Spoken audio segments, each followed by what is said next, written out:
ഇനിയിപ്പോൾ എല്ലാവരും ഉറ്റുനോക്കുന്നത് ദിലീപ് പറഞ്ഞ പോലെ ഡൽഹിയിലെ ആലോചനകളാണ്. അത് കഴിഞ്ഞാൽ പിന്നെ അറിയാനുള്ളത് നിയമസഭാ കക്ഷി യോഗം ചേരുന്നത് എപ്പോൾ, അവിടെ നിന്നുള്ള വിവരങ്ങൾ എന്തൊക്കെയെന്നതാണ്. KPCC ആസ്ഥാനത്ത് ഇന്ദിരാഭവനിൽ നിയമസഭാ കക്ഷി യോഗം ഇന്ന് ഉച്ചയ്ക്ക് 1 മണിക്ക് തുടങ്ങും എന്നാണ് അറിയിച്ചിരുന്നെങ്കിൽ ദീപാദാസ് മുൻഷി ഉൾപ്പെടെയുള്ള സംഘം എത്താൻ വൈകും 4 മണി കഴിയും. അതിനുശേഷമായിരിക്കും ആ യോഗം ചേരാൻ പോകുന്നത്. ആ യോഗം നിർണായകമാണ്. അതിനുശേഷമായിരിക്കും കേരളത്തിന്റെ മുഖ്യമന്ത്രി സംബന്ധിച്ച പ്രഖ്യാപനം ഉണ്ടാവുക. ഇപ്പോൾ ദീപാദാസ് മുൻഷി ഇപ്പോൾ ഖർഗെയുടെ വസതിയിൽ, നേരത്തെ ദിലീപ് സൂചിപ്പിച്ചതുപോലെ തന്നെ ഡൽഹിയിലെ രാജാജി മാർഗിലെ 10ാം നമ്പർ വസതിയിലേക്ക് നേതാക്കൾ എത്തുകയാണ്. ഹൈക്കമാൻഡിന്റെ നിരീക്ഷകർ, അതോടൊപ്പം തന്നെ കേരളത്തിന്റെ സംഘടനാകാര്യ ചുമതല വഹിക്കുന്ന കേരളത്തിന്റെ ജനറൽ സെക്രട്ടറി ദീപാദാസ് മുൻഷി എന്നിവർ ഇപ്പോൾ 10 രാജാജി മാർഗിലേക്ക് എത്തിയിരിക്കുന്നു. അവിടെ മല്ലികാർജ്ജുൻ ഖർഗെയുടെ വസതിയിൽ എത്തിയുള്ള അവസാനവട്ട കൂടിയാലോചനകളിലേക്ക് എത്തിയിരിക്കുകയാണ്. അതിനുശേഷമാണ് തീരുമാനമുണ്ടാവുക. പ്രഖ്യാപനം അവിടെ ഡൽഹിയിൽ വെച്ച് തന്നെ നടത്തുമോ, അതല്ല കേരളത്തിലായിരിക്കുമോ, അതുമല്ല ഒരു ഒറ്റവരി വാർത്താക്കുറിപ്പിലൂടെ ആയിരിക്കുമോ കോൺഗ്രസ് അവരുടെ കേരളത്തിലെ മുഖ്യമന്ത്രി ആരാണെന്ന കാര്യത്തിലുള്ള പ്രഖ്യാപനം നടത്തുക എന്ന കാര്യത്തിൽ വ്യക്തതയില്ല.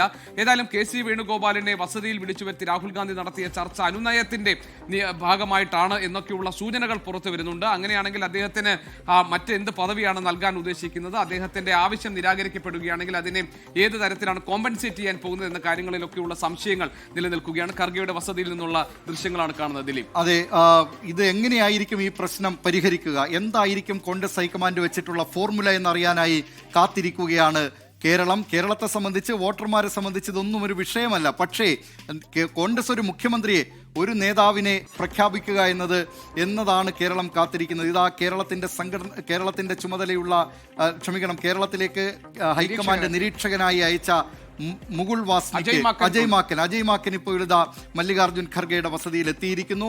മുകുൾ വാസ്നിക്ക് ഇതിനകം തന്നെ ഖർഗെയുടെ വസതിയിൽ എത്തിച്ചേർന്നിട്ടുണ്ട്. കേരളത്തിന്റെ ചുമതലയുള്ള സംഘടനാ general secretary AICC general secretary Deepa Das Munshi എത്തിയിട്ടുണ്ട്. അതോടൊപ്പം തന്നെ അവിടെ ജയറാം രമേശുമുണ്ട്. അങ്ങനെ നിരവധി നേതാക്കൾ ഇപ്പോൾ മല്ലികാർജ്ജുൻ ഖാർഗെയുടെ വസതിയിൽ എത്തിച്ചേർന്നിട്ടുണ്ട്. ഇപ്പോൾ മല്ലികാർജ്ജുൻ ഖാർഗെയുടെ വസതിയാണ് ശ്രദ്ധാകേന്ദ്രം. അവിടെയാണ് ഇപ്പോൾ ചർച്ചകൾ നടക്കുന്നത്. അല്പം മുമ്പ് രാഹുൽ ഗാന്ധിയുടെ വീടായിരുന്നു ശ്രദ്ധാകേന്ദ്രമായിരുന്നത്. അവിടേക്കാണ് KC വേണുഗോപാലിനെ വിളിപ്പിച്ചത്. KC വേണുഗോപാലുമായി രാഹുൽ ഗാന്ധിയും പ്രിയങ്ക ഗാന്ധിയും അവിടെ ചർച്ച നടത്തി. അതിനുശേഷം ഇപ്പോൾ നേരെ നേതാക്കൾ എത്തിയിരിക്കുന്നത്, നേതാക്കൾ ചർച്ചകൾ നടത്തിക്കൊണ്ടിരിക്കുന്നത്. ഇപ്പോഴത്തെ ചർച്ചകളുടെ ശ്രദ്ധാകേന്ദ്രം എന്ന് പറയാവുന്നത് മല്ലികാർജ്ജുൻ ഖർഗെയുടെ വസതിയാണ്. അവിടെ ഇപ്പോൾ ഇതാ നേതാക്കൾ.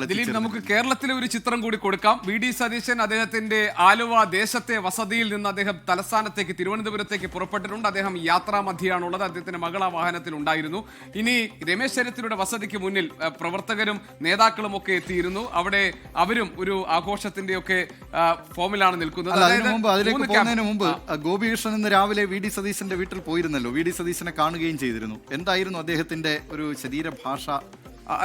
അതാ ഞാൻ ദിലീപ്, അദ്ദേഹത്തിന്റെ ശരീരഭാഷ സത്യം പറഞ്ഞാൽ അദ്ദേഹം വളരെ സന്തോഷവാനായിരുന്നു. സംതൃപ്തമായ ഒരു മുഖമാണ് അദ്ദേഹത്തിന്റെ ഞാൻ കണ്ടത് രാവിലെ. അദ്ദേഹം പക്ഷേ ക്യാമറയോട് പ്രതികരിക്കാൻ തയ്യാറായില്ല. നമ്മൾ എല്ലാവരും അദ്ദേഹത്തോട് ചോദിച്ചു പ്രതീക്ഷയുണ്ടോ, ഹാപ്പിയാണോ എന്നൊക്കെ ചോദിച്ചപ്പോൾ അദ്ദേഹം ചിരിക്കുക മാത്രമാണ് ചെയ്തത്. വലിയ ആത്മവിശ്വാസത്തിന്റെ ഒരു മുഖഭാവമായിരുന്നു VD സതീശൻ ഉണ്ടായിരുന്നത്. എന്തെങ്കിലും സൂചനകൾ അദ്ദേഹത്തിന് കിട്ടിയതിന്റെ ഭാഗമാണോ ഇതെന്നറിയില്ല. പക്ഷേ ദിലീപ് നേരത്തെ പറഞ്ഞതുപോലെ ഇതേ സന്തോഷം രമേശ് ചെന്നിത്തലയുടെ മുഖത്തുമുണ്ട്. ഇതുപോലെ തന്നെ KC വേണുഗോപാലിന്റെ മുഖത്ത് നമ്മൾ കണ്ടതാണ്. അദ്ദേഹത്തിന്റെ ക്യാമ്പും വലിയ ആത്മവിശ്വാസത്തിലാണ്. അതായത് ആരുടെ പേരാണ് നിശ്ചയിച്ചിരിക്കുന്നതെന്ന് അറിയാൻ പറ്റാത്ത സ്ഥിതിയാണ്. പക്ഷേ ആളുകൾ പറയുന്നു, അല്ലെങ്കിൽ കൂടുതൽ സൂചനകൾ വിരൽ ചൂണ്ടുന്നത് VD സതീശനിലേക്കാണ് എന്നൊക്കെ നേരത്തെയുള്ള മണിക്കൂറുകളിൽ വിവരങ്ങൾ വന്നിരുന്നു.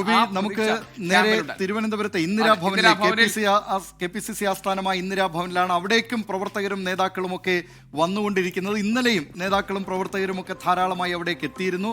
അതോടൊപ്പം തന്നെ ശ്രദ്ധാകേന്ദ്രമായി മാറുകയാണ് ഇപ്പോൾ തിരുവനന്തപുരത്ത്. VD സതീശൻ ഒരുപക്ഷെ നേരെ പോവുക കണ്ടോൺമെന്റ് ഹൗസിലേക്കായിരിക്കും. അദ്ദേഹം നേരത്തെ പ്രതിപക്ഷ നേതാവ് എന്ന നിലയിൽ താമസിച്ചിരുന്ന വസതിയാണ് കണ്ടോൺമെന്റ് ഹൗസ്. അവിടേക്കും നേതാക്കളും പ്രവർത്തകരും ഒക്കെ എത്താനുള്ള സാധ്യതയുണ്ട്. ഈശ്വരവിലാസം റോഡിലെ, ജഗതിയിലെ ഈശ്വരവിലാസം റോഡിലെ രമേശ് ചെന്നിത്തലയുടെ വസതിയിലേക്കും രമേശ് ചെന്നിത്തലയെ അനുകൂലിക്കുന്ന നേതാക്കൾ വന്നുകൊണ്ടിരിക്കുകയാണ്.